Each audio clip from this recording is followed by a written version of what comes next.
Bonjour, notre cours ça s'intitule les myopathies inflammatoires acquises idiopathiques. Donc là, on va parler des myosites ou des myopathies inflammatoires en se focalisant surtout sur les formes acquises idiopathiques. Donc les objectifs de ce cours, ça va être de reconnaître le groupe de cette entité, savoir poser le diagnostic positif, éliminer les diagnostics différentiels, juger de l'évolution selon la présentation et enfin gérer la stratégie thérapeutique selon chaque cas.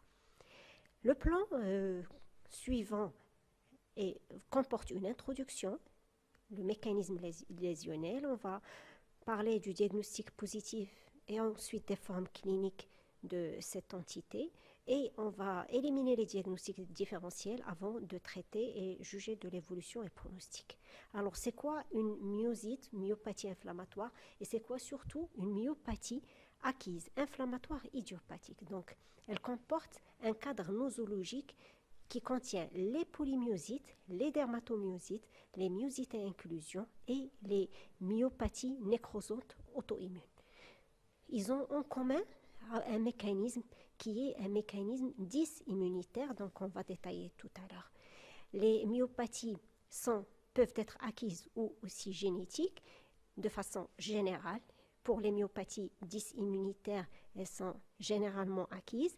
Les myopathies secondaires, les myopathies peuvent être secondaires à un agent toxique infectieux ou une endocrinopathie. Si ce n'est pas le cas, donc on parle d'une forme idiopathique. Alors, les myopathies dont on va s'attarder ou bien qu'on va détailler aujourd'hui, ça va être la polymyosite et les dermatomyosites parce que ce sont les plus fréquentes des myopathies inflammatoires chez le sujet jeune, avant les 50 ans, alors que les myosites à inclusion, c'est la forme du sujet âgé. Donc, pour ce qui est des formes nécrosantes, ils peuvent survenir à tout âge. La prévalence des dermato- et polymyosites a été estimée aux alentours de 21,5 pour 100 000 habitants en région urbaine avec une prédominance féminine. Un point très important qu'il faut signaler et qu'il faut garder comme réflexe, c'est l'association au cancer dans un pourcentage de 15 à 20% des polymyosites et dermatomyosites, mais c'est essentiellement dans le cadre des dermatomyosites. Alors, comment ces patients vont-ils développer cette atteinte musculaire? Donc là, c'est un résumé ou bien juste un flash sur le mécanisme auto-humain. Donc là, ce que vous constatez, voilà, ici, comme la flèche elle est blanche, je vais la poser directement sur le texte, comme ça vous allez pouvoir me suivre. Donc vous voyez ici que l'atteinte est aussi bien musculaire, capillaire ou interstitielle. Et les cellules impliquées sont multiples. Donc, il y a des cellules qui sont immunologiques, des cellules dendritiques, pas mal de cellules avec une sécrétion de cytokines, chémokines qui seront responsables de cascades inflammatoires qui va générer des lésions qui peuvent intéresser aussi bien la fibre musculaire que le capillaire, que le tissu interstitiel. Donc, et c'est ce qui fait la part des choses entre les différentes entités. Alors, qu'est-ce qui se passe en matière de polymyosite? En matière de polymyosite, le mécanisme physiopathologique le plus décrit et le plus incriminé serait une réponse auto-immune cellulaire contre les fibres musculaires. Donc, il y a une population oligoclonale de lymphocytes T, CD8, de complexe majeur d'histocompatibilité à la surface des fibres qui seraient responsables de la cascade inflammatoire. Contrairement à la dermatomyosite, le mécanisme physiopathologique, surtout en rapport avec une atteinte ischémique. Donc, c'est une atteinte capillaire et interstitielle, c'est ce qu'on appelle la vasculopathie secondaire au complexe d'attaque membranaire. Il n'y a pas en fait que le mécanisme cellulaire et tissulaire, il y a aussi l'immunité humorale et ceci a été démontré par la présence d'anticorps spécifiques, un taux élevé de cytokines et par l'implication de la lymphoprolifération B dans les poly- et dermatomyosites. Il y a une signature interféron aussi qui a été démontrée aussi bien pour les poly que dermatomyosites. Donc ceci en ce qui concerne le mécanisme physiopathologique, vous avez un petit peu compris que la lésion de la fibre musculaire est là, on est dans le muscle strié. Donc l'atteinte musculaire striée, ça veut dire on parle du muscle périphérique, du muscle cardiaque, mais les autres, en fait, les paupières et le tube digestif ne sont pas du tout concernés, donc on est dans le muscle strié. Alors qu'est-ce qui se passe? Ces patients, ils se présentent comment en consultation? Donc l'examen clinique est évident.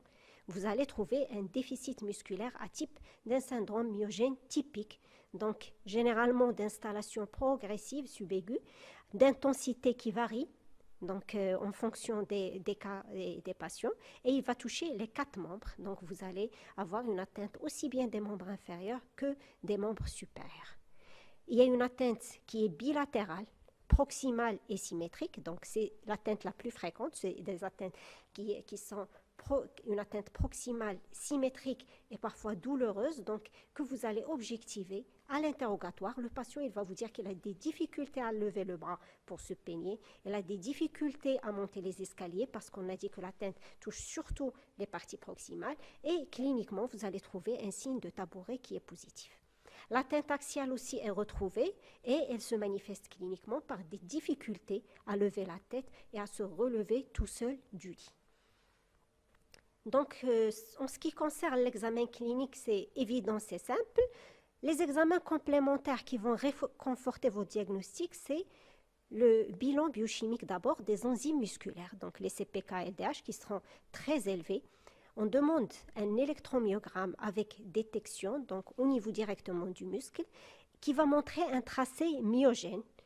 Donc, ceci dit qu'un tracé normal n'élimine pas le diagnostic. Vous allez voir que c'est un ensemble, un faisceau d'arguments qui vont vous aider à retenir le diagnostic. Sinon, de plus en plus, des moyens qui sont récents pour le diagnostic sont ajoutés, donc comme l'IRM musculaire. Sur l'IRM musculaire, on peut trouver des hypersignaux T2 en séquence flair.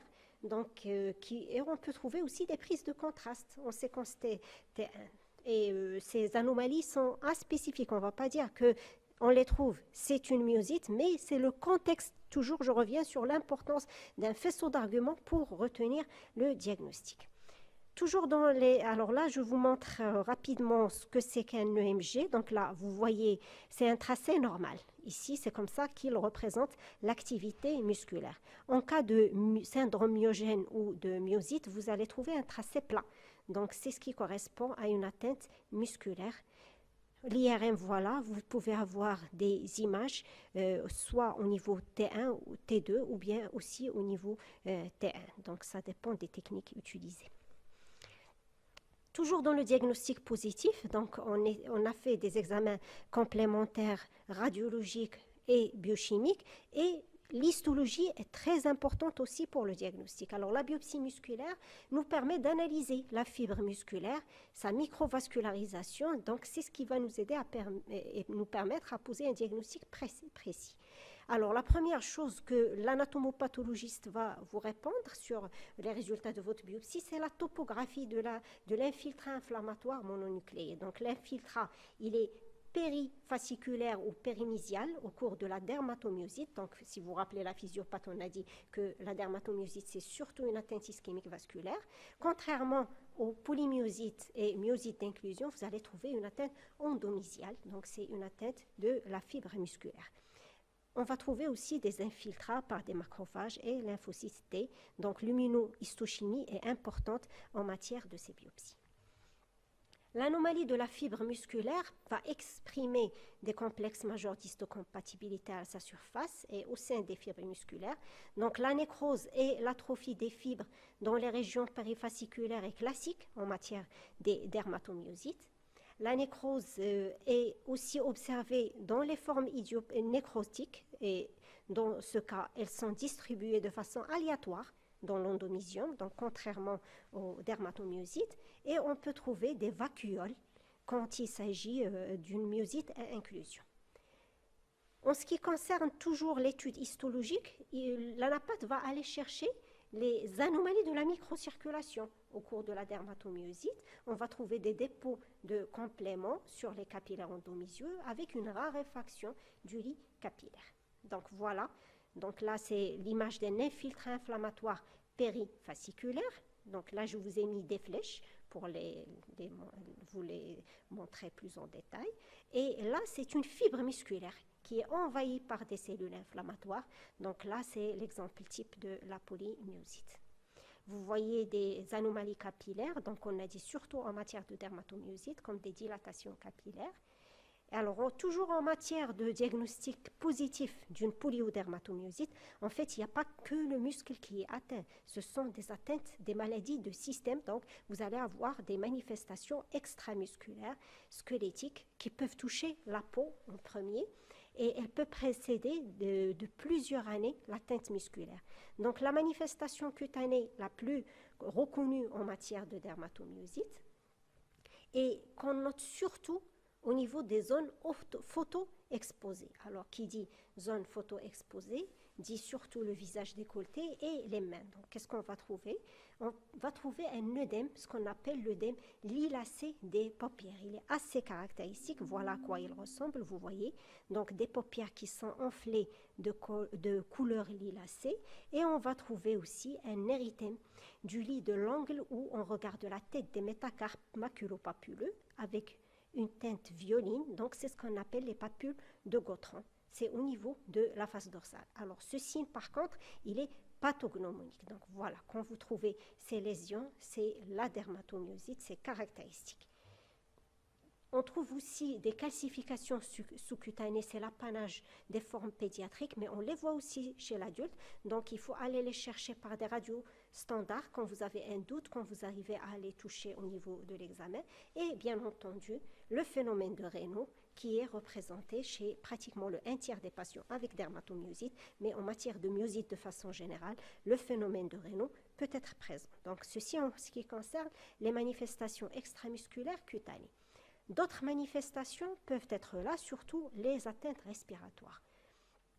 Attention aux atteintes respiratoires. Quand c'est une atteinte musculaire, c'est une atteinte qui peut engendrer le pronostic chez le patient vital carrément à cause des troubles ventilatoires restrictifs ou bien pharyngés qui peuvent donner des spasmes pharyngés et une pneumopathie d'inhalation qui peut engager le pronostic vital. Des atteintes parenchymateuses et interstitielle à type de pneumopathie interstitielle diffuse, parfois un tableau aigu, donc on va aller les chercher cliniquement à l'interrogatoire, la dyspnée, l'auscultation, vous allez avoir des crépitants, sous-crépitants, et bien entendu, on va les compléter par des examens paracliniques. L'atteinte cardiaque, comme on a dit, c'est une myosite, c'est une myopathie du muscle strié. Donc, qui dit muscle strié dit aussi le muscle cardiaque. Et dans ce cas, on peut avoir des cardiopathies, cardiomyopathies, qui seraient responsables de troubles de la conduction et troubles de rythme. Donc, et une atteinte qui peut être dépistée facilement grâce à l'écho-cœur et le CG. D'autres manifestations peuvent être associées, notamment des arthralgies ou bien de la fièvre. Alors, le bilan immunologique, il est d'un grand apport en matière de diagnostic des myopathies inflammatoires et il permet la classification de ces dernières, surtout des formes idiopathiques. Donc, il y a des anticorps qui sont spécifiques des myosites idiopathiques. Pour la polymyosite, il y a les anticorps anti-histidine synthétase. Et pour la dermatomyosite, il y a les anti-MI2 et les anti-MDA, les anti-TIF1. Donc, des anticorps anti-SRP, surtout retrouvés dans les formes nécrotiques. Donc, les anticorps sont importants, surtout quand il y a des formes de chevauchement dont le diagnostic parfois est difficile et les anticorps peuvent nous aider à faire la part des choses. Donc, diagnostic positif. On a dit que c'est un faisceau d'arguments, c'est la clinique, c'est l'atteinte myogène et c'est l'électromyogramme. Ensuite, on dose les CPK et LDH. Ils sont élevés, ça nous aide, ça nous oriente. Et on biopsie le muscle qui va nous dire, voilà, l'infiltration, elle est périfasciculaire, elle est endomysiale et ainsi de suite. Alors, quelles sont les formes cliniques de ces myosites? Donc, il y a une entité qu'on appelle le syndrome des antisynthétases. C'est quoi la particularité? Il y a des signes associés cutanés, il y a des fissures digitales avec une hyperkératose assez caractéristique, donc qu'on appelle les mains de mécanicien. Voilà, vous voyez à quoi ça ressemble. Donc, c'est ça, une hyperkératose des mains.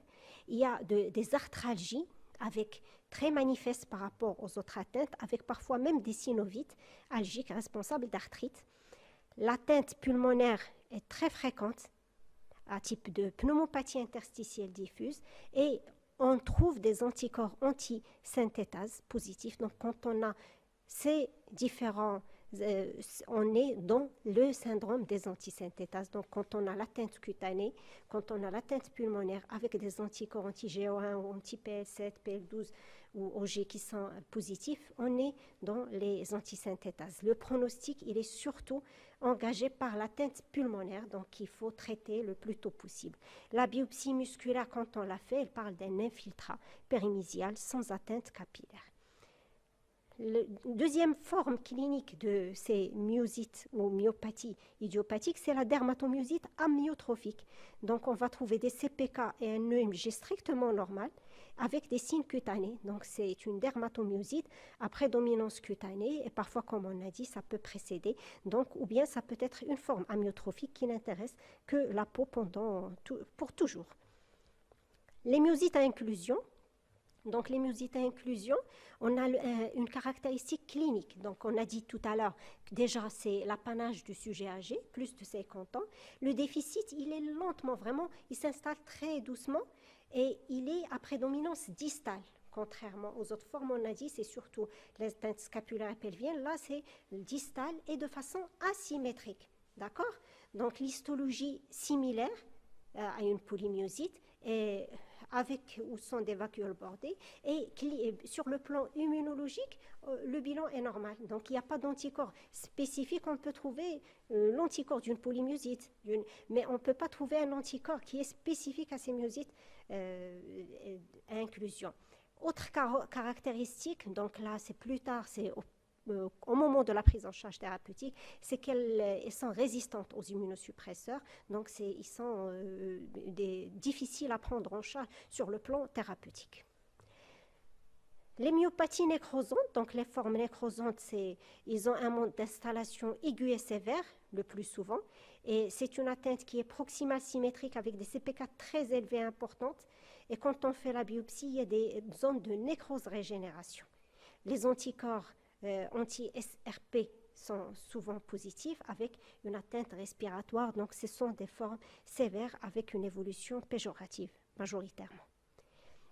L'association au cancer, on en a parlé tout à l'heure, donc les formes associées au cancer, que ce soit une dermatomyosite ou une polymyosite, peut précéder l'apparition d'un cancer de plusieurs années, donc 70% des cas. Donc c'est pour ça que toute personne qu'on admet pour une polymyosite ou une dermatomyosite, on fait systématiquement et de façon répétitive le bilan à la recherche d'une néoplasie. Donc, toute myosite chez une personne de plus de 40 ans impose de façon régulière, à 6 mois, 12 mois et 18 mois, et de façon régulière, pratiquement toutes les années, on refait systématiquement une radio du thorax, une écho pelvienne et une mammographie et bien sûr des marqueurs tumoraux, éventuellement colonoscopie, en fonction de l'orientation clinique. Un bilan minimal, donc au moins une radio thoracique, une échographie et bien sûr un examen clinique, les touchés pelviens et ainsi de suite. Enfin, les formes de chevauchement, donc dans 10 à 20%, on a une association d'une myosite à une connectivite. C'est ce qu'on appelle les formes de chevauchement. Donc, on peut trouver une atteinte musculaire typique, une myosite, associée à une sclérodermie. En premier, c'est la première association, donc c'est ce qu'on appelle la scléromyosite. Elle peut être associée à un syndrome de Sjögren, à un lupus érythémateux systémique, à une PR, thyroïdite, ou aussi dans le cadre de cirrhose biliaire primitive. Donc, c'est ce qu'on appelle les formes de chevauchement. Et dans ce cas, on va avoir les symptômes de l'affection associés, plus un bilan immunologique qui va nous aider au diagnostic positif. Donc, par exemple, une myosite dans le cadre d'un lupus, on va trouver le tableau d'une myosite, plus des anti-DNA positifs ou des anti-SM positifs. On aura des signes cliniques en faveur d'un lupus, par exemple. Donc, c'est l'ensemble des critères qui nous permettent de retenir une forme de chevauchement. Donc, il y en a tellement. Là, je vous ai mis juste un petit récapitulatif pour voir l'intérêt des anticorps en matière de ces entités. Vous voyez que chacune des entités, que ce soit les formes de chevauchement, le syndrome des antisynthétases ou autres, a des particularités immunologiques qui permettent de poser le diagnostic positif. Les myosites, enfin, bon, pour le diagnostic, là, on était dans les formes cliniques, d'accord? Donc, on est dans les myosites ou myopathie idiopathique dans les formes cliniques. Là, maintenant, on va passer au diagnostic différentiel. Donc, on est dans une autre entité. On a toujours un tableau de syndrome myogène, mais ce n'est pas du tout une cause dysimmunitaire. Là, on est dans une zone myosite qui est d'origine granulomateuse, soit dans la sarcoïdose, dans la maladie de Crohn et une myasthénie avec timone. Donc, qu'est-ce qui se passe dans ce cas? Il y a une infiltration du muscle par des granulomes épithélio-gigantocellulaires qui sont responsables de ce tableau de myopathie inflammatoire, et c'est la biopsie qui permet bien sûr de trancher, mais c'est aussi le bilan étiologique orientateur pour chacune de ces pathologies et les plaintes du patient. Les myosites infectieuses, donc tous les germes peuvent être responsables de myosites. Les virus, les bactéries, les mycoses, les parasites, tous les germes peuvent donner, mais avec bien sûr un certain tropisme pour certains plus d'autres. Et là aussi, c'est le contexte. Généralement, les myosites infectieuses sont d'installation aiguë. Donc, il y a un contexte de fièvre et de symptômes orientant vers une origine et un bilan infectieux très positif. Enfin, les dystrophies musculaires ou les myopathies thyroïdiennes, donc c'est des formes précoces, donc c'est des patients qui rapportent une asthénie, mais par la suite, ils font sortir tout le tableau donc d'une hypothyroïdie. Là, le diagnostic, il est clinique, mais aussi paraclinique. Les myosites à éosinophiles, elles ont une similitude avec les dermatomyosites, donc c'est des tableaux qui se ressemblent, mais c'est la biopsie musculaire qui fait la part des choses et c'est le contexte. Donc vous allez trouver une infiltration au niveau biopsique par des éosinophiles. Alors enfin, toujours dans le cadre des diagnostics différentiels, il y a les myopathies médicamenteuses. Donc il y a des médicaments qui peuvent générer des atteintes musculaires typiques telles que les hypocholestérolémions, donc c'est très connu pour les statines, les antimalariques, la zidovudine, la colchicine et les stéroïdes, les corticoïdes. Donc les corticoïdes, parfois c'est difficile, sachant que c'est des malades qu'on va traiter par corticoïdes. Donc je vous le dis d'emblée, la majorité, ou bien le traitement de première ligne, ce sont les corticoïdes. Donc, et quand le patient sous corticoïdes va nous faire sortir un tableau pareil, on ne sait plus faire la part des choses entre la myopathie cortisonique et la myopathie inflammatoire. Toutefois, il y a des éléments faciles, distinctifs pour faire la part des choses. D'abord, le moment de l'apparition de la faiblesse musculaire. En cadre de myopathie cortisonique, au moins 1 mois après le début de la corticothérapie. Donc, il ne peut pas, au bout de 3 jours, là, au tout début de sa myosite, vous faire la myopathie et dire c'est une myopathie cortisonique. Deuxième chose, c'est le taux des enzymes musculaires. Dans les myopathies cortisoniques, il est pratiquement normal, parfois discrètement élevé. Troisième caractéristique, c'est la réponse à l'arrêt des corticoïdes. Pour une myopathie cortisonique, elle s'améliore à l'arrêt 3 à 4 semaines après, contrairement aux myosites inflammatoires. L'EMG, il est normal, parfois quelques petites anomalies, contrairement à un EMG chez quelqu'un qui a une origine inflammatoire. Et bien entendu, si le diagnostic de certitude ou bien l'élément fort d'orientation, c'est la biopsie musculaire.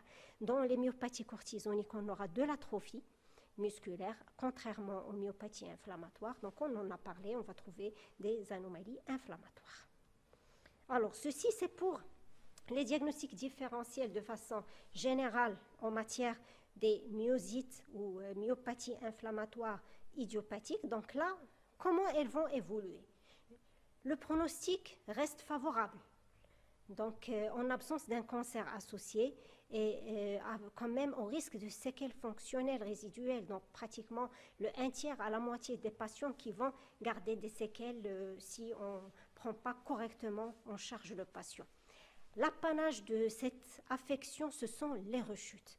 Donc, c'est des patients qui font beaucoup de rechutes à l'arrêt ou bien de la corticodépendance. Donc, à un certain moment de la dégradation des corticoïdes, ils font un rebond, ils refont sortir un syndrome myogène comme le début. Donc, du coup, on se retrouve à chaque fois à traiter, retraiter, d'où l'intérêt de mettre ce qu'on appelle un traitement de fond. Donc, un traitement qui va justement diminuer les nombres de rechutes. Alors, il y a des éléments de mauvais pronostic qu'on peut d'emblée étiqueter. Donc, c'est la pathologie tumorale associée. Quand il y a un cancer associé, le pronostic est défavorable.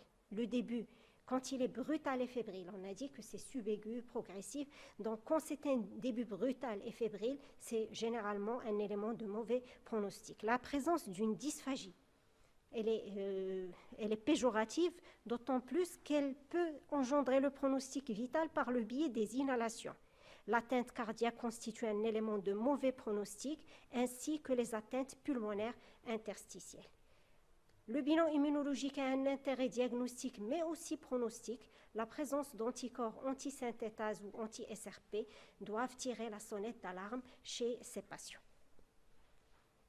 Alors, qu'est-ce qu'il faut faire pour les traiter? Le but du traitement, c'est un traitement précoce de l'atteinte musculaire inflammatoire, mais surtout, c'est l'éviction des séquelles, des rechutes. Donc, c'est pour ça que le traitement n'est pas seulement un traitement de la phase aiguë, mais c'est un traitement prolongé au long cours. Quels sont les moyens utilisés? Les immunosuppresseurs et immunomodulateurs, mais il ne faut pas oublier le traitement non médicamenteux qui est la rééducation. La rééducation qui joue un rôle très important dans la récupération fonctionnelle chez ces patients. Quelles sont les indications du traitement? La corticothérapie reste le traitement de première ligne, de première intention, à forte dose. Donc, on commence par des azocortisoniques et on maintient des doses élevées de 1 à 2 mg par kilo par jour jusqu'à la régression clinique et la normalisation des enzymes musculaires. Ensuite, on entame une dégression lente avec une surveillance clinique et surveillance aussi biologique. Deuxième traitement, c'est le méthotrexate. Donc, le méthotrexate qui est un immunosuppresseur prescrit de façon hebdomadaire qu'on donne à la dose de 0,3 à 0,4 mg kilo. L'azatioprine à la dose de 2 à 3 mg par kilo par jour. Et le cyclophosphamide, un bon traitement aussi, donc surtout en perfusion mensuelle, qui reste l'indication principale, la pneumopathie ou l'atteinte pulmonaire interstitielle associée. La cyclosporine et tacrolimus sont des traitements de deuxième ligne qu'on peut donner en matière de myosites qui sont cortico-résistantes, qui ne répondent pas du tout à la corticothérapie. Quelles sont les indications plus avancées? Ce sont les immunoglobulines intraveineuses et les échanges plasmatiques. Donc, c'est des médicaments qui donnent de bons résultats, mais quand même qui sont chers et qui ont des effets secondaires parfois, par rapport surtout aux immunoglobulines.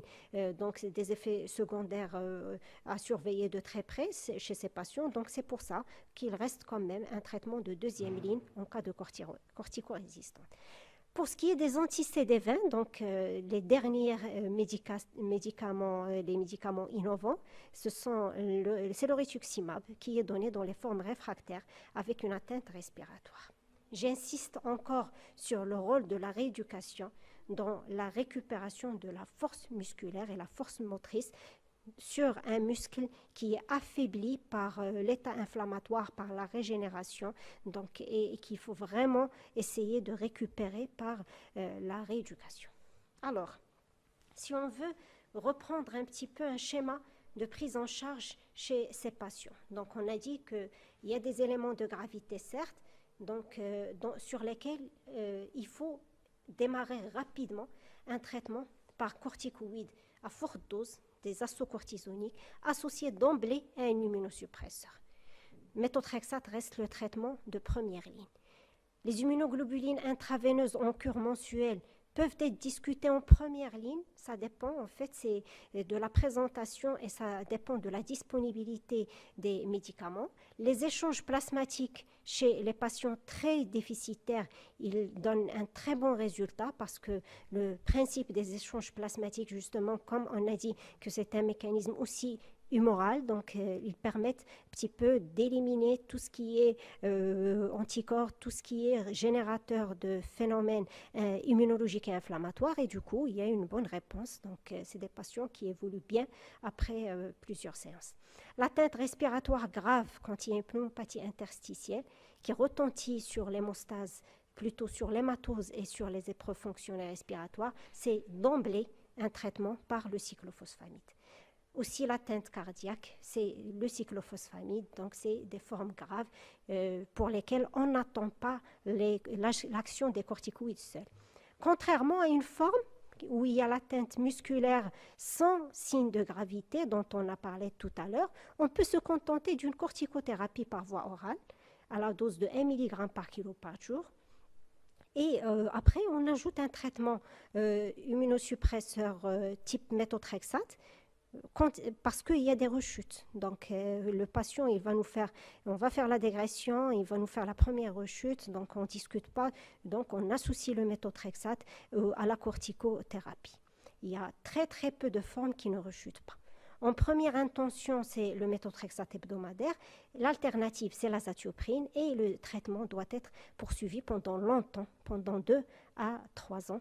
Pendant cette période, la corticothérapie doit être diminuée progressivement, vraiment très très lentement, parce qu'il y a un risque de corticodépendance plutôt, et il y a quand même un risque de rechute. Donc la corticothérapie doit être diminuée. Et tout au long de l'évolution, je vous rappelle qu'il faut refaire les bilans à la recherche d'un cancer. La surveillance, elle peut se baser sur les données cliniques. Donc, à chaque fois, on passe, on examine, réexamine, on fait des testings musculaires avec une graduation de la force musculaire. C'est l'évolution clinique qui va nous dire si le patient répond correctement à un traitement de première ligne ou bien il faut passer aux immunoglobulines, aux échanges plasmatiques ou ainsi de suite. Il y a aussi la biologie, le taux des CPK.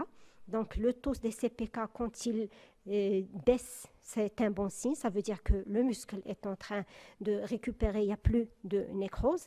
Et il faut toujours surveiller de près, pas que le traitement, mais aussi les effets indésirables des traitements. Je vous ai parlé de la corticothérapie et son atteinte musculaire. Donc parfois, à un moment, on n'arrive plus à faire la part des choses entre les deux.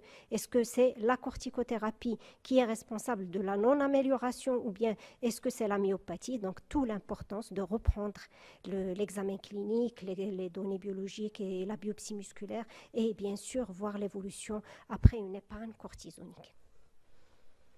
Alors, qu'est-ce qu'il faut retenir?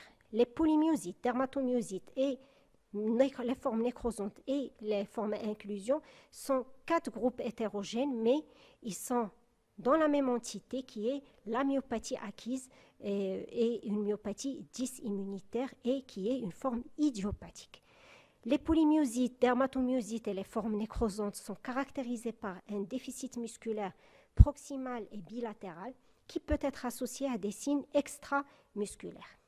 La découverte d'anticorps spécifiques a permis d'identifier les sous-groupes homogènes. Donc, on arrive à séparer maintenant la polymyosite, la dermatomyosite et des formes nécrosantes. Et aussi, bien sûr, parce qu'ils ont un apport dans le pronostic. La stratégie thérapeutique au cours des dermatomyosites et polymyosites et les formes nécrosantes repose essentiellement sur la présence ou non de signes de gravité. La corticothérapie associée aux immunosuppresseurs est le traitement de première ligne pour ces myosites, à l'exception de la myosite inclusion parce qu'on a dit qu'elle est résistante aux immunosuppresseurs. Donc le rituximab paraît être le traitement le plus prometteur pour l'avenir chez ces patients, surtout dans les formes corticodépendantes. Je vous remercie.